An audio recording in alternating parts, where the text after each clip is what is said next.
Bueno, muy buenas tardes a todos los presentes. Vamos a dar comienzo a este panel.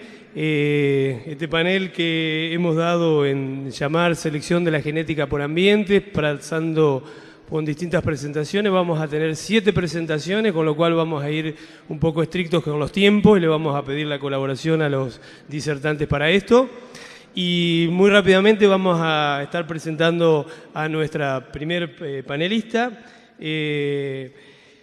Estamos entonces con Paula Girón. Paula Girón es graduada de la Facultad de Ciencias Agrarias y Forestales de la Universidad Nacional de Mar del Plata.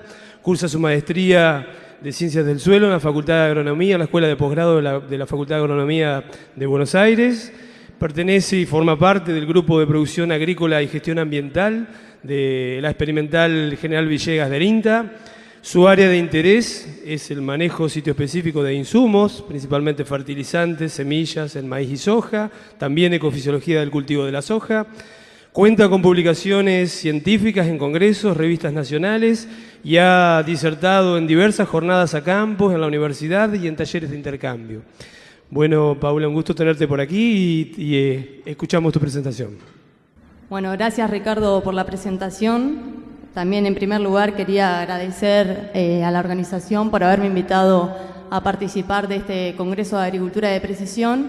Y en segundo lugar les quería decir que los datos que voy a mostrar ahora son parte de los resultados de mi tesis de maestría y mi director es el doctor Agustín Pagani de la empresa Clarion. Bueno, el trabajo se denomina Delineación de zonas de manejo de nitrógeno para el cultivo de maíz en el noroeste bonaerense. Bien, a modo de introducción, el noroeste bonaerense cuenta con 13 partidos. De esos 13 partidos se siembran 500.000 hectáreas de maíz, lo que equivale aproximadamente a un 10% de lo que es la siembra de maíz a nivel Argentina. Por lo tanto, es importante investigar en lo que es este cultivo. Bueno, este es un cuadro de IPNI donde se muestran los requerimientos de nutrientes que tiene el cultivo de maíz. Podemos ver los macronutrientes como nitrógeno, fósforo, azufre, potasio, calcio y magnesio, y un cuadro con los micronutrientes. En este trabajo particularmente voy a abordar la temática de nitrógeno y podemos ver que según el IPNI, por cada tonelada de maíz que producimos, el requerimiento del cultivo es de aproximadamente 20 kilos de nitrógeno. Bien, entonces, si necesitamos tanta cantidad de nitrógeno para nuestro cultivo, lo que vamos a tener es un elevado costo de producción. Entonces, lo que nosotros necesitamos son herramientas para determinar la dosis óptima económica de nitrógeno. A la dosis óptima económica de nitrógeno la definimos como la cantidad de insumo, en mi caso, digamos, fertilizante nitrogenado, que maximiza la renta del cultivo. Ustedes pueden ver a la izquierda un gráfico de rendimiento en función de un insumo, que en este caso es fertilizante nitrogenado, y se puede ver cómo con el aumento del insumo, cómo aumenta el rendimiento del cultivo, hasta un cierto punto, ¿verdad?, donde tenemos la maximización de rendimiento. No obstante, a lo que a nosotros nos interesa es la dosis óptima de nitrógeno, que sería este punto de acá, que es un poco menor al rendimiento máximo que nosotros tenemos. Es decir, que si nosotros agregamos 1 kilo más de fertilizante ahí, obtenemos un aumento de rendimiento, pero ese aumento de rendimiento del cultivo no alcanza a pagar el kilo de nitrógeno que estamos agregando. Bien, entonces la agricultura de precisión lo que hace es nos permite, digamos, implementar estrategias de manejo sitio específicas para abordar la variabilidad espacio-temporal de la producción agrícola. Entonces, por ejemplo, en el caso del nitrógeno, para estudiar la variabilidad, lo que se utiliza es la definición de zonas de manejo, que es una subregión dentro de un lote que expresa una combinación homogénea de factores limitantes de rendimiento para los cuales es apropiada una dosis única de un insumo específico. Bien, en un comienzo, digamos, o sea, lo que se creía es que los principios básicos, digamos, de la agricultura de precisión son extrapolables entre zonas. Sin embargo, lo que nosotros tenemos son condiciones edáficas y climáticas como temperatura o lluvias diferentes, por lo tanto, no todas las cuestiones se pueden extrapolar. Entonces, para ello es importante en el noroeste bonaerense contar con la información de la variabilidad espacial a nivel intralote de la respuesta de nitrógeno y cuáles son las herramientas más apropiadas para caracterizarla, para poder desarrollar estrategias que ajusten a las necesidades de nitrógeno. Entonces, como objetivo de este trabajo, planteamos comparar distintos criterios de delineación de zonas de manejo de nitrógeno como variables explicativas de la variabilidad espacial del rendimiento de cultivo, la respuesta a nitrógeno y la dosis óptima económica de nitrógeno a nivel intralote mediante el uso de tecnologías de agricultura de precisión. Bien, en cuanto a materiales y métodos, lo que nosotros tuvimos fueron 5 sitios de siembras de maíces temprano en el noroeste bonaerense, 4 están en el partido de General Villegas y 1 se encuentra en América. Son sitios que caracterizan muy bien al noroeste bonaerense. Y lo que hicimos previo a la siembra del cultivo fue hacer la delineación de zona de manejos. En este trabajo voy a mostrar solo 3, obviamente que en la tesis tenemos más, pero bueno, acá voy a mostrar lo que es la elevación, la conductividad eléctrica a 90 y la profundidad efectiva. Como pueden ver en la foto, la elevación y conductividad eléctrica a 90 se realizó con un relevamiento, una rastra de Veris 3100, y lo que fue profundidad efectiva se realizó con un pinche, no se llega a ver, pero es un pinche como el pinche tosquero, digamos. Acá lo que se puede ver es esto a modo de ejemplo, es uno de los sitios, como la elevación correlaciona bastante bien con lo que es conductividad. Sin embargo, parece ver que la conductividad a 90 nos está mostrando un poco más la variabilidad del lote, ya que contamos con zonas de alta conductividad acá y no necesariamente son de alta elevación. Y en cuanto a profundidad efectiva, también vemos que correlaciona muy bien con conductividad eléctrica a 90.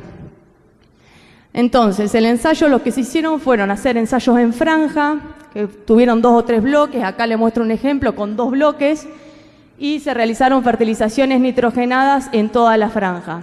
Los tratamientos fueron 0, 30, 60, 120 y 240 kilogramos de nitrógeno por hectárea, y bueno, acá tenemos 2 repeticiones. Lo que pueden ver en estos puntos son los puntos de la cosecha, donde descartamos los bordes y cosechamos la parte central, que es con la que nos quedamos, y por debajo se puede ver cómo atravesamos en realidad con nuestro ensayo la variabilidad que tenía ese lote. Los puntos lo que muestran son los puntos de muestreo de suelo que tuvimos en cada uno, pero en este momento no lo voy a mostrar porque si no sería muy larga la presentación. Bien, en cuanto a resultados, esto son los resultados de los promedios de los bloques, como si tuviésemos la respuesta promedio de los sitios. Es decir, si no haríamos agricultura variable, decimos responde a nitrógeno, no responde a nitrógeno. Entonces acá lo que vemos son las respuestas que tuvieron esos sitios cuando agregamos nitrógeno en cada uno de ellos.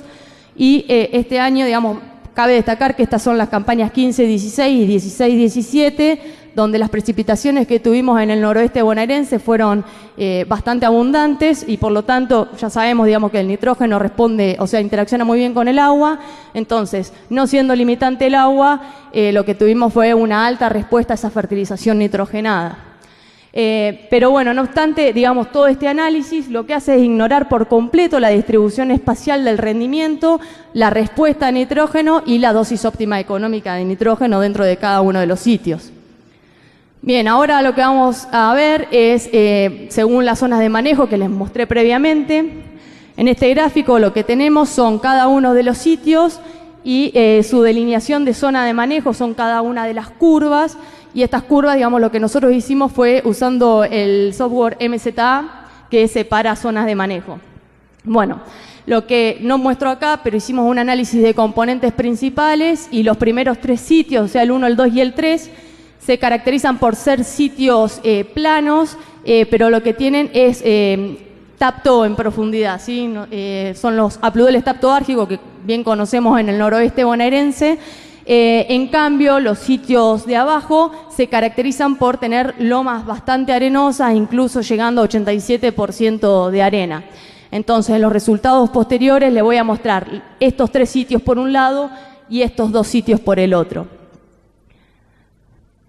Bien, y lo que le voy a mostrar es en base a esto, ¿no? O sea, tenemos el rendimiento en función del nivel de nutriente y vamos a ver qué es lo que pasa en el rendimiento, con el rendimiento del testigo en cada una de esas zonas de manejo sin el agregado del fertilizante, qué es lo que pasa en el rendimiento a la dosis óptima económica de nitrógeno, qué pasa con la respuesta, que sería la diferencia entre el rendimiento a la dosis óptima económica y el rendimiento del testigo, y qué pasa con la dosis óptima económica de nitrógeno. Entonces, para el caso de elevación, acá está en función de diferencia de elevación para relativizar todo, entonces el máximo de elevación menos el mínimo, y podemos ver los sitios 1, 2 y 3, dijimos que estaban caracterizados por zonas más planas, con tapto. Entonces acá lo que vemos es cómo aumenta, digamos, el rendimiento del testigo a medida de que aumenta la elevación del terreno. Fíjense que la elevación no eleva demasiado, digamos, dijimos que eran más bien suelos más tendidos. ¿Y por qué, digamos, encontramos menores rendimientos del testigo en las partes más bajas en estos sitios? Se lo atribuimos a que en esa zona, como dije previamente, tuvimos abundantes precipitaciones, por lo tanto, lo que tuvimos es un lavado o denitrificación de suelo, porque las condiciones de materia orgánica acá son buenas, pero sí tuvimos pérdida de nitrógeno. Por lo tanto, no llegan a los rendimientos similares que en las partes más elevadas del paisaje. Ahora si vemos los sitios 4 y 5, que les dije que tenían lomas muy arenosas, vemos que pasa a la inversa. A medida de que se aumenta la elevación, o sea, nos vamos a zonas más arenosas, el rendimiento del testigo lo que hace es disminuir. Y esto se lo atribuimos principalmente a las condiciones del sitio, digamos, el suelo más arenoso acá, o sea, mucha arena, poca materia orgánica, por lo tanto hay menos nitrógeno para mineralizar, entonces es una condición de calidad de sitio, ¿no? Ahora, ¿qué pasa cuando le ponemos nitrógeno a nuestro sistema? Fíjense que en la parte de tapto no encontramos ninguna relación, por lo tanto no hay una limitante a nivel ambiente. En cambio, en los suelos arenosos seguimos viendo la misma tendencia. Por más de que le pongamos nitrógeno a esas lomas arenosas, no rinden lo mismo que en la parte más baja de esos ambientes. Y en cuanto a la respuesta y la dosis óptima económica, no encontramos ninguna relación en lo que es elevación. Entonces, podemos decir que la elevación sí contribuyó a separar áreas dentro de los lotes, contribuyó a separar áreas dentro de los lotes con diferente nivel de productividad, pero no fue un indicador suficientemente contundente para explicarnos la respuesta y la dosis óptima económica de nitrógeno, y que probablemente con campañas con menos precipitaciones contribuya de manera más contundente a separar áreas dentro de lotes con diferente respuesta a la fertilización nitrogenada. Bien, ahora viendo lo que es conductividad 90, tenemos las mismas curvas, ¿no? O sea, las zonas de manejo están ahora separadas por conductividad eléctrica, las grises muestran menores conductividades eléctricas y las negras muestran mayores conductividades eléctricas. Y viendo otra vez el análisis que veíamos hoy, nosotros vimos que en condiciones, en el suelo, en las partes más bajas, digamos, lo que tienen es mayor contenido de arcilla y, por lo tanto, mayor conductividad eléctrica del suelo. Entonces, en la parte de tapto, digamos, donde tenemos más conductividad eléctrica, tenemos más arcilla, son las zonas más bajas en estos sitios, vemos cómo el rendimiento del testigo disminuye, ¿no? A medida que aumenta la conductividad eléctrica a 90. En cambio, en los sitios más arenosos, vemos que pasa a la inversa. A mayores conductividades a 90, aumenta el rendimiento del testigo. En cuanto al rendimiento a la dosis óptima económica, nuevamente, como vimos en elevación, no encontramos ninguna relación, porque significa que cuando nosotros le estamos poniendo nitrógeno, esos sitios rinden todos iguales. En cambio, en las lomas arenosas, otra vez tenemos el problema de calidad de sitio. Por más de que le pongamos nitrógeno, hay ciertos ambientes, digamos, que no llegan a rendir lo mismo que ambientes mejores, ¿no? Pero ahora, digamos, a diferencia de lo que vimos con elevación, vemos que la respuesta y la dosis óptima económica sí muestran una relación. Entonces, en la parte de suelos taptos vemos que la respuesta aumenta a medida que aumenta la conductividad eléctrica a 90.